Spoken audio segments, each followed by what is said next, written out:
Hi, I'm Gary, the other half of Flowers from Hasfield. I thought I'd give you a bit of a show round our plot. We've been working on it for a couple of weeks now, so before it gets covered in flowers, I think thought I'd show you what we've done. So, a little bit of wind, so apologies if that comes up in the audio a little bit, but I will do my best. Here we go.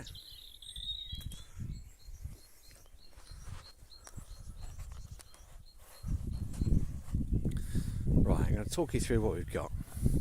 When we first came here, it was like that, covered in grass, the whole thing, all the way to the hedge line is our plot, and there was grass all the way.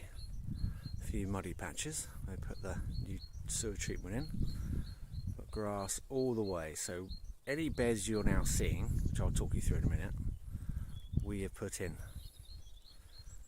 So we're a bit tired,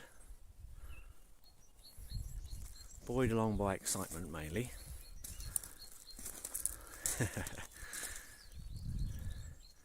But we're getting there. Right, so here we go. I think you've seen these before. These are our main beds, central beds, where most of the cut flowers will be. Now we've used a no-dig method, championed, as some of you may know, by Charles Dowding down in Somerset.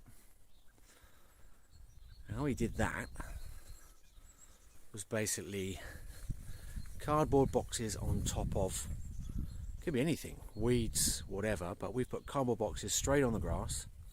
Luckily I also work in a bike shop, so got lots of cardboard, and then all the packing boxes from when we moved to Sixpenny.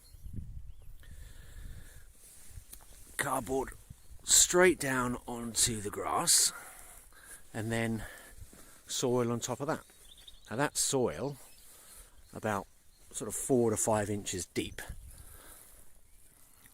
from a local nursery, is a mixture of 2/3 sieved topsoil and 1/3 mushroom compost, so good for moisture retention.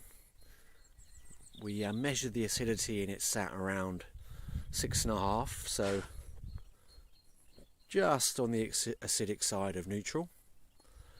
And the principle is the cardboard excludes all the light, so clean the grass, in combination with this topsoil that we have put on top of it. The beds are 1.2 metres wide at the base, with a slight slope on, as you see here. Look, there's a slight slope there. So by the time you get up to the top, the beds measure just over 1 metre wide. So there you go, looking longitudinally along one of the beds. They're about 7 metres wide at the moment, with capacity to extend them to about sort of 9 metres wide, you see on that grassed edge down the side. But as lots of other people have told us, we've got to learn to walk before we run, so we are just putting in enough beds for our first year. 16 beds in total, 2 down here, 12, I think 10 that I've already got in, something like that, all the way up to the top there where the willow tree is. So about 16 all the way through the middle. Central path here. To the right, which I've just done, again using the no-dig method, is one of our perennial beds, with a couple of other choice shrubs, magnolia for a bit of fun, a bit of colour in the middle of it. We've just put up today a structure for our sweet peas, so 3 posts so far. We can expand this, but 3 posts that will have some netting strung between them. We're going to try a couple of different methods with some jute and some nylon based netting, see how long they last and how long it takes to disentangle the sweet peas when they're done. Coming through to a bit of a seating area underneath the cherry tree, through to another perennial shrub bed here, so it'd be hydrangeas and brachioglossis and smoke bushes and all the other sort of foliage type stuff we're going to need to run the flower farm over the years. Another bed which Diane's been working on today is going to be our rose bed. So some roses we brought with us and some more bare rooted roses that Diane's got coming over the next few days, fringed by a bit of forget-me-not. Yeah, forget-me-not that is. So we were going to put the roses in one of the beds over here, but decided it was going to make accessing the rest of the flowers just a bit too cumbersome. So we've put the roses off on their own. So they're nice and accessible. Might have a little bit of a path around the outside so we can get to them nice and easy. Try and encourage some long stems on those. That's something we've got to work out, because normally in a garden you would space the roses out quite wide, give them room to grow, but in a cut flower or flower farm setting you're trying to get stems. So some people do recommend that you plant your roses closer together so they're all competing for the light, so stems run a bit straighter upwards, making them cuttable. So we're going to do a bit of some experimentation with spacing, probably get some more roses in the middle. Like a lot of things on our flower farm, as you'll probably know in your own gardens or flower farms, you've got to try some things out based on your research, but they are going to be also based on the time you have, accessibility, the space, how busy your flower farm is going to be, what the ground conditions are like, exposure to sun, all that sort of stuff. Certain things will work, some won't. Some you'll enjoy, some you won't. So it's a bit of experimentation in the early years. Right, the area I'm showing you right now is where our greenhouse will be.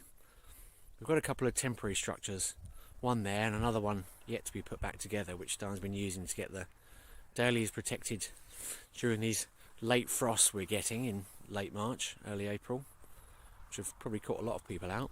And there's a lot of other seedlings in there as well, which Diane's getting going. So whilst we want to have a lovely big greenhouse, no polytunnel, but I mean that's another story, get to in a minute maybe. We'll be using the greenhouse for most of our seedlings, plants, overwintering, all that sort of stuff, backed up by a couple of these guys, probably nearer the house for accessibility. Next couple of weeks we're going to be getting the greenhouse in, so you might see another video about that, see how it goes. A bit of levelling to do, get out some old gooseberries which unfortunately are past their best now. Got to level off this area, and I'm going to be putting some pavers in around the perimeter. Some more pavers in the middle and to the entrance. So we've got a greenhouse that is very functional, with beds in sort of like a U shape around the edges. So we can also plant in it if we need to. Maybe some half-hardy tender annuals, maybe even tomatoes, maybe a few choice vegetables or herbs or whatever for the house. But yeah, a little bit of work to go to get that in. Obviously you can see things are a bit wild around the outside, a bit of taming to be done, but it's a lovely place in the middle of Hasfield.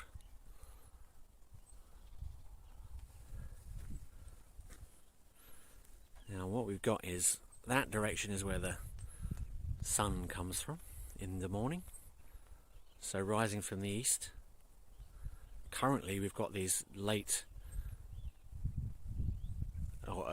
winter, early spring winds, chilly winds coming through from that direction, which is a bit disconcerting when we started putting in some of our early plants in the beds. I'll show you in a minute. Through to the south over here, which is a lot of our energies can come from, and then we get sunsets over the hill over at the back, so orientation wise the site's pretty good. Most of it facing sort of south-southwest, southeast, and we have got a fair amount of protection here from shrubs, trees, etc., which will filter and hopefully slow down any winds that would, which normally are prevailing from the southwest. So site should do okay, and if there's any gaps that we need to fill in, we'll fill those in with some shrubs in time. Now what I'm showing you here is our willow. Now we live just to the north of the River Severn in the middle of Gloucestershire, also the northern side of Gloucestershire, and we are just on the edge of some floodplains, so there are willows aplenty, and we've got a big one in the back of our garden, so it needs a real good prune. It's been left for a good few years, but I will work on that once I've got the greenhouse and that sorted, and that will hopefully be, amongst the other local willows, sources of willow whips for us for making Christmas wreaths and other choice things over the next couple of years. Maybe some fencing, some plant supports, maybe an arch for the sweet peas, roses, a few other things. So we're pretty lucky. We've got some good stuff around us that we can use to improve the look of and functionality of our farm. Right, one of the things I've got to show you. I think that is about it for now. It's the end of a long day. It's a little bit, even though you can see it's sunny, it's a little bit cold here. We're all hoping these frosts are going to disappear. I've been serenaded by a robin, I think, and a blackbird. It's a really lovely, quiet place. A place you really want to come outside and spend your time in the garden, which is just magic. So I think I'll say goodbye. Excellent. Thanks very much, guys. Hope you enjoyed my first video, hopefully one of a few. And take care. Best of luck in your own gardens. Bye.